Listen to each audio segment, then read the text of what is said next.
You're listening to the CyberWire Network, powered by N2K.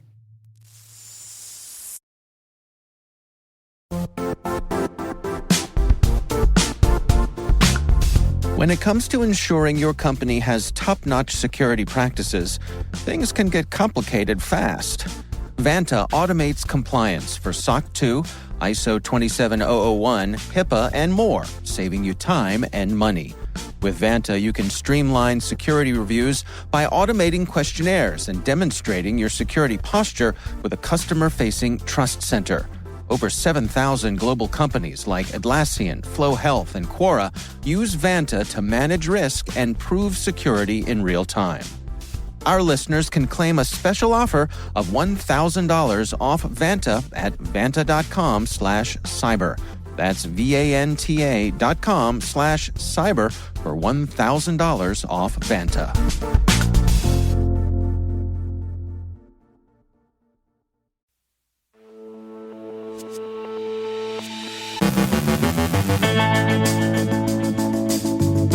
Zscaler uncovers the largest ransomware payment to date. IBM says the average cost of a breach is closing in on $5 million. Hackers exploited Proofpoint's email protection platform to send millions of phishing emails. NIST launches Dioptra to test ML models. AcidPour targets Linux data storage devices for wiping. WhatsApp for Windows allows Python to run wild. The White House releases the National Standard Strategy for Critical and Emerging Technology Implementation Roadmap. A bipartisan Senate bill aims to fund cybersecurity apprenticeships. CISA adds 3 exploits to its vulnerability catalog. Ben Yellen joins us to discuss a U.S. District Court judge's recent dismissal of charges against SolarWinds. And loose lips sink ships, but leaky HDMI cables flood the airwaves with digital data.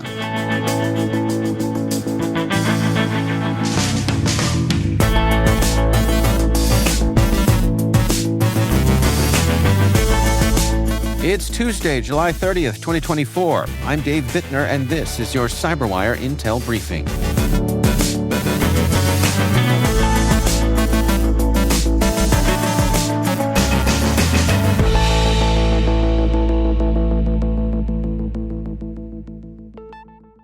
Thank you for joining us here. It is great to have you with us. The most recent report from Zscaler's Threat Labs has identified the largest ransomware payment ever recorded, amounting to $75 million. This payment, made to the Dark Angels group, is almost double the previous record. The surge in ransomware attacks continues, with an 18% increase in the volume of attacks from April 2023 to 2024. Additionally, the number of victim organizations listed on data leak sites has risen by nearly 58%. Threat Labs' research also identified 19 new ransomware families, bringing the total to 391. This particular record-breaking payment signals the thriving state of digital extortion and may encourage other cybercriminal groups to adopt similar strategies. IBM's 2024 Cost of a Data Breach report reveals the global average breach cost hit $4.88 million, a 10% increase from last year. Breaches cause significant disruption for 70% of affected organizations, driven by lost business and post-breach costs. Recovery took over 100 days for most fully recovered entities. Staffing shortages, which increased by 26%, raised breach costs by $1.76 million. AI-powered prevention helped reduce costs by $2.2 million, with 67% of organizations using security AI and automation. Breaches involving multi-environment data storage averaged over $5 million in costs. Internal detection of breaches improved, reducing the breach lifecycle to 258 days, the lowest in 7 years. Intellectual property theft rose by 27%, with costs per stolen record up nearly 11%. Critical infrastructure sectors like healthcare and financial services saw the highest breach costs, with healthcare averaging $9.77 million. Hackers exploited Proofpoint's email protection platform to send millions of phishing emails daily from January to June of this year in a campaign dubbed Echo Spoofing. By manipulating vulnerabilities, they impersonated major companies like IBM, Coca-Cola, and Disney. Proofpoint confirmed that these vulnerabilities have been patched and no customer data was exposed.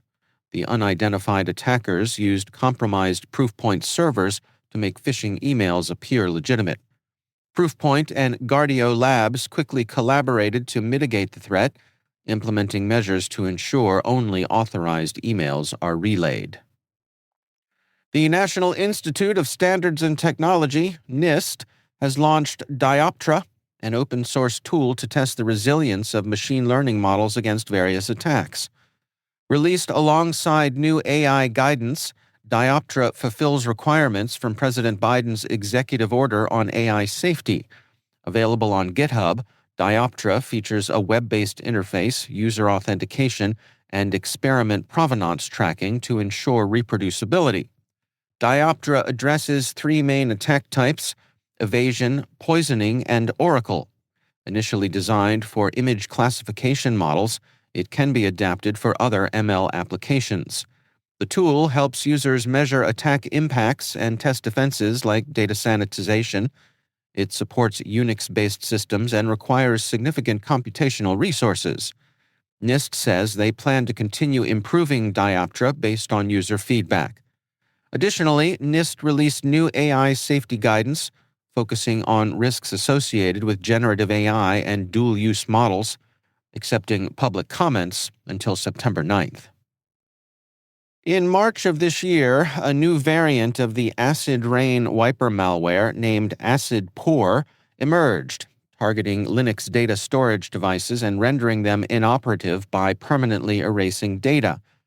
According to researchers at Splunk, Acid Pour targets crucial sectors like SCSI SATA, MTD, MMC storage, DM setup, and UBI devices, making data recovery nearly impossible. Unlike Acid Rain, which attacked MIPS-based modems and routers, Acid Pour has a defense evasion technique, overwriting itself with random bytes and a command line message. It employs a time-based evasion technique using the select function. Acid Pour systematically wipes important directories, including the boot directory, and replaces files with 32 kilobytes of random data. It overwrites designated device paths with 256 kilobyte buffers, making systems unbootable after a reboot.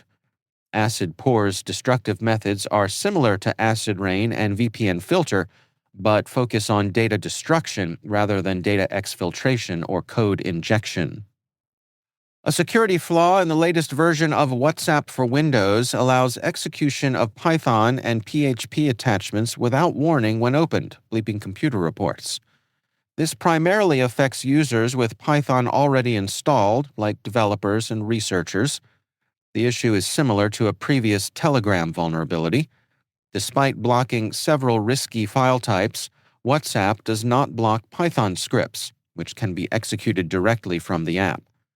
Security researcher Satyajit Das discovered this vulnerability and reported it to Meta, but the issue was dismissed as non-applicable. Das criticized this decision, suggesting that simply adding the relevant file extensions to WhatsApp's block list could prevent exploitation.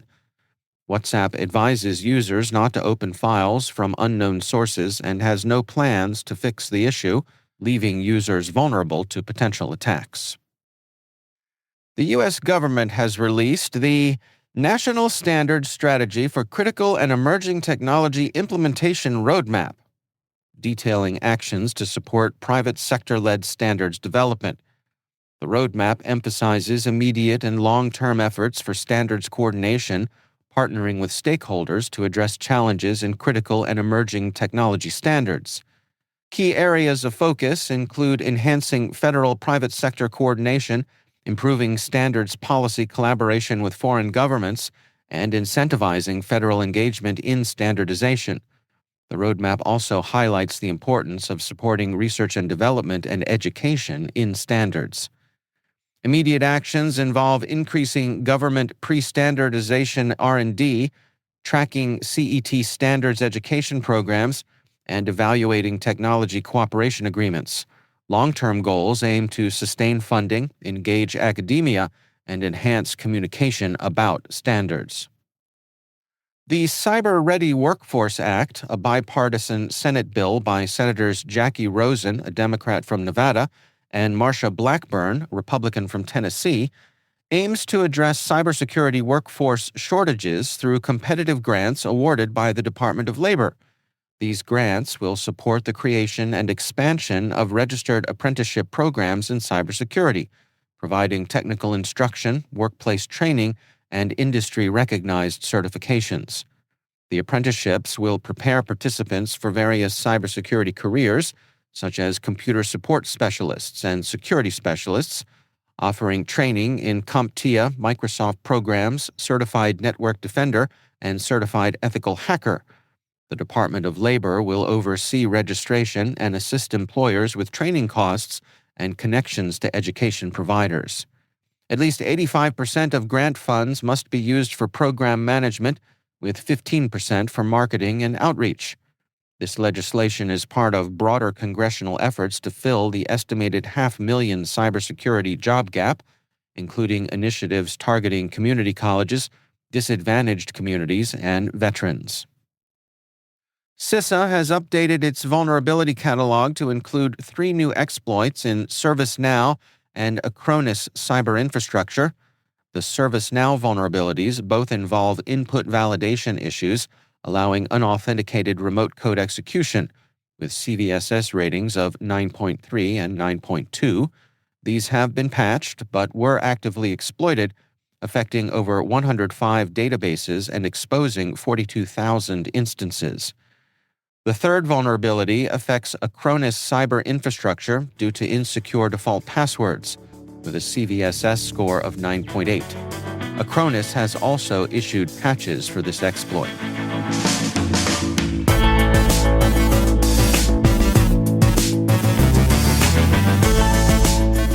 Coming up after the break, Ben Yelin joins us to discuss the recent U.S. District Court judge's dismissal of charges against SolarWinds. Stay with us.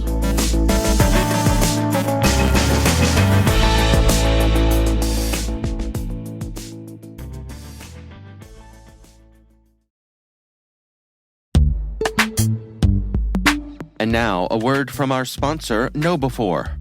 Where would InfoSec professionals be without users making security mistakes? Working less than 60 hours per week, maybe. Actually having a weekend every so often. While user behavior can be a challenge, they can also be an InfoSec professional's greatest asset once properly equipped. Users want to do the right thing, but often lack the knowledge to do so. That's one of the reasons KnowBe4 developed Security Coach, a real-time security coaching tool that takes alerts from your existing security stack and sends immediate coaching to users who've taken risky actions. Existing security tools will likely block a user from visiting a high-risk website, for example, but the user might not understand why. Security Coach analyzes these alerts and provides users with relevant security tips via email or Slack, coaching them on why the action they just took was risky. Help users learn from their mistakes and strengthen your organization's security culture with Security Coach. Learn more at knowbe4.com/securitycoach. That's knowbe4.com/securitycoach. And we thank KnowBe4 for sponsoring our show.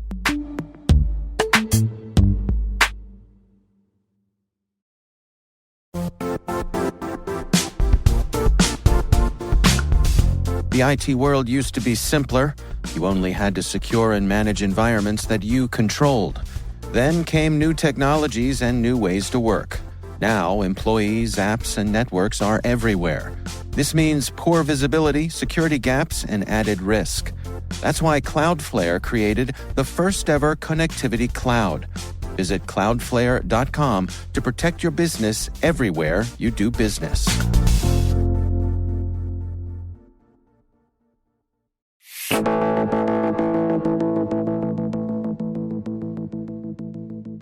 Joining me once again is Ben Yelin. He is from the University of Maryland Center for Health and Homeland Security, and also my co-host over on the Caveat podcast. Ben, welcome back.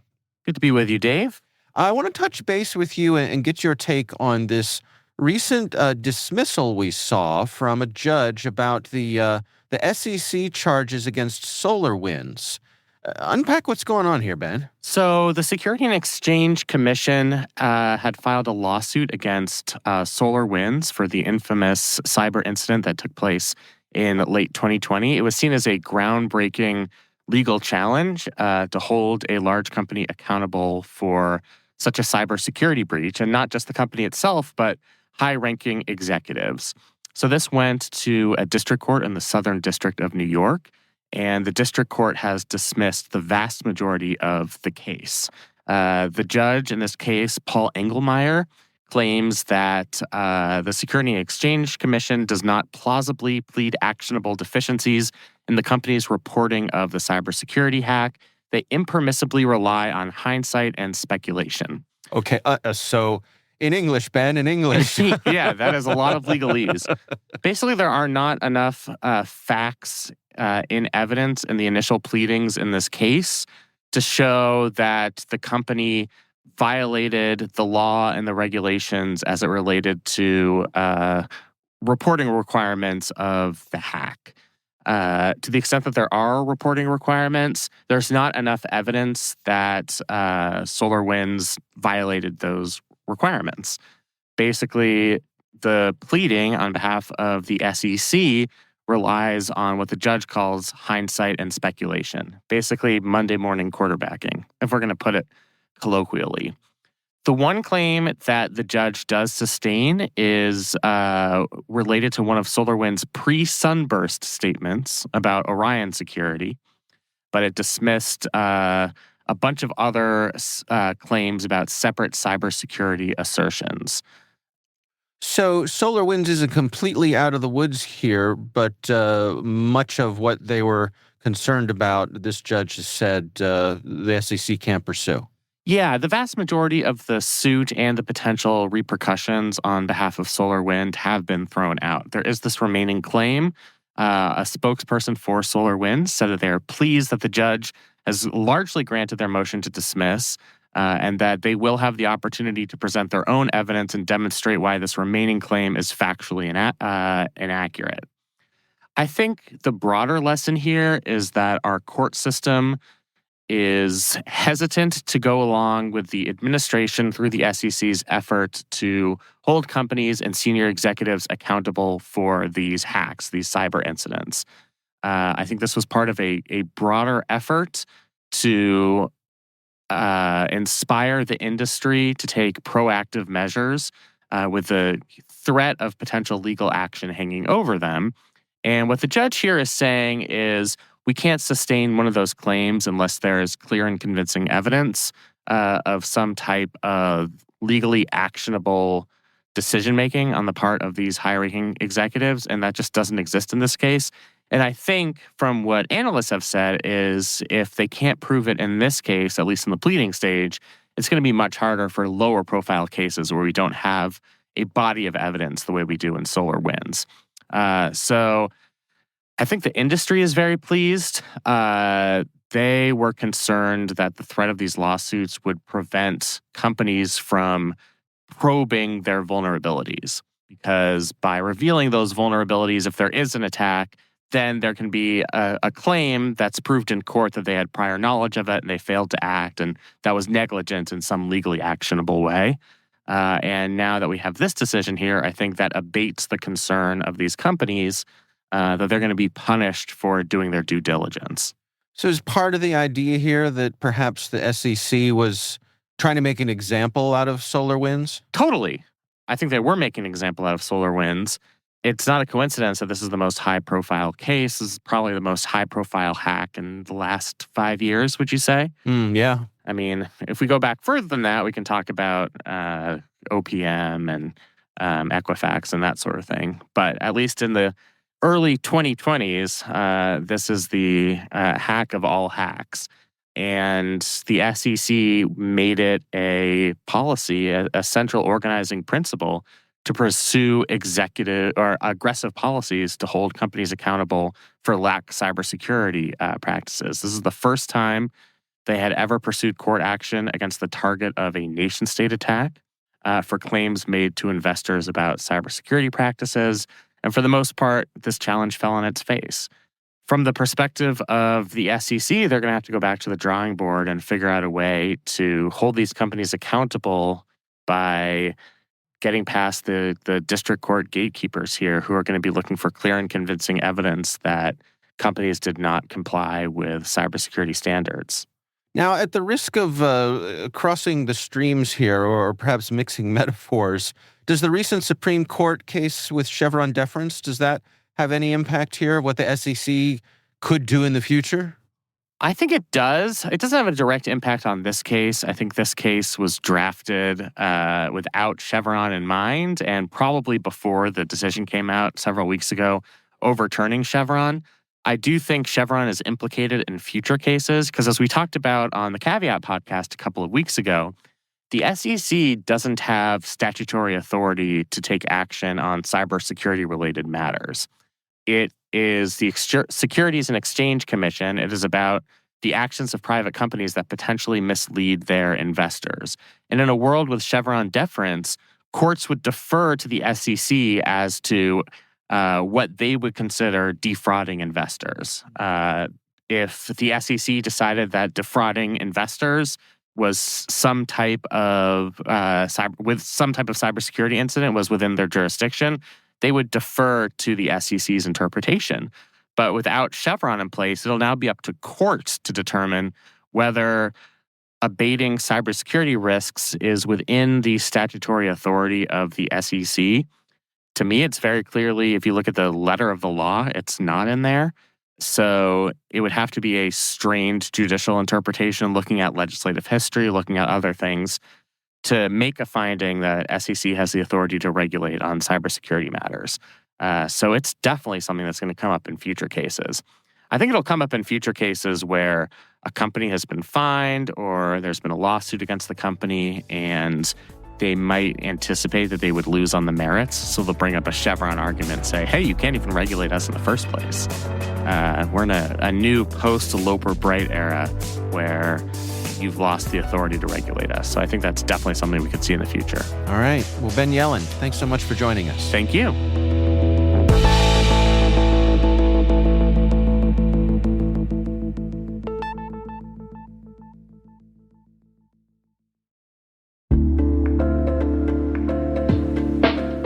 Most of our listeners who deal with legacy privileged access management products know they tend to be expensive, difficult to deploy, and hard to use.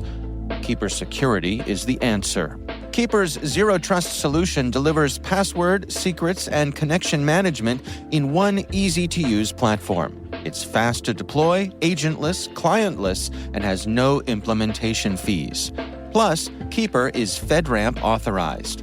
That's why we trust Keeper to prevent breaches and gain full control over privileged users. Visit keeper.io/cyberwire to schedule a quick demo.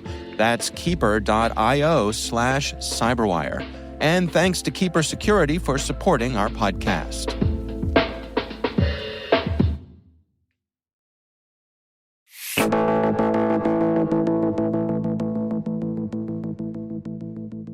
And finally, our signals intelligence desk tells us that hackers may have a sneaky new trick up their sleeves, intercepting electromagnetic radiation from your HDMI cable and decoding what's on your screen with, wait for it, AI.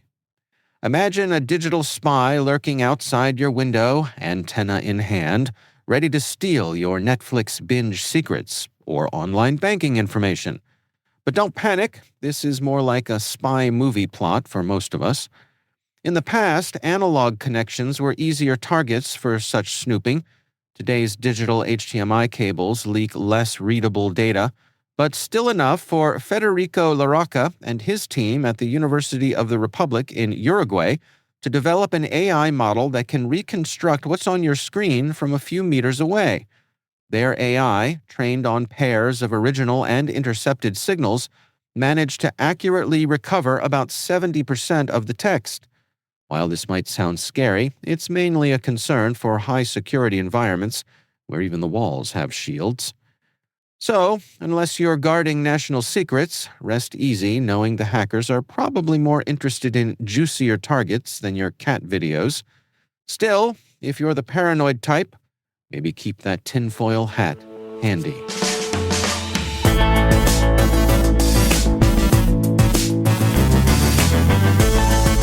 And that's the CyberWire. For links to all of today's stories, check out our daily briefing at thecyberwire.com. We'd love to know what you think of this podcast. Your feedback ensures we deliver the insights that keep you a step ahead in the rapidly changing world of cybersecurity. If you like our show, please share a rating and review in your podcast app. Please also fill out the survey in the show notes or send an email to cyberwire@n2k.com. We're privileged that N2K CyberWire is part of the daily routine of the most influential leaders and operators in the public and private sector, from the Fortune 500 to many of the world's preeminent intelligence and law enforcement agencies. N2K makes it easy for companies to optimize your biggest investment, your people. We make you smarter about your teams while making your teams smarter. Learn how at n2k.com. This episode was produced by Liz Stokes. Our mixer is Trey Hester, with original music and sound design by Elliot Peltzman. Our executive producer is Jennifer Iben. Our executive editor is Brandon Karpf. Simone Petrella is our president. Peter Kilpie is our publisher. And I'm Dave Bittner. Thanks for listening. We'll see you back here tomorrow.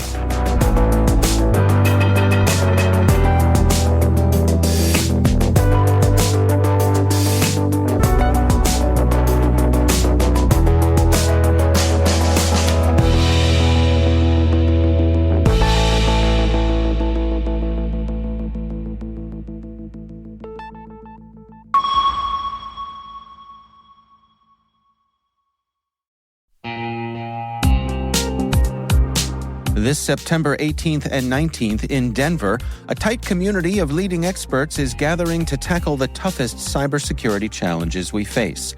It's happening at MWise, the unique conference built by practitioners for practitioners. Brought to you by Mandiant, now part of Google Cloud, MWise features one-to-one access with industry experts and fresh insights into the topics that matter most, right now, to frontline practitioners. Register early and save at mwise.io/cyberwire.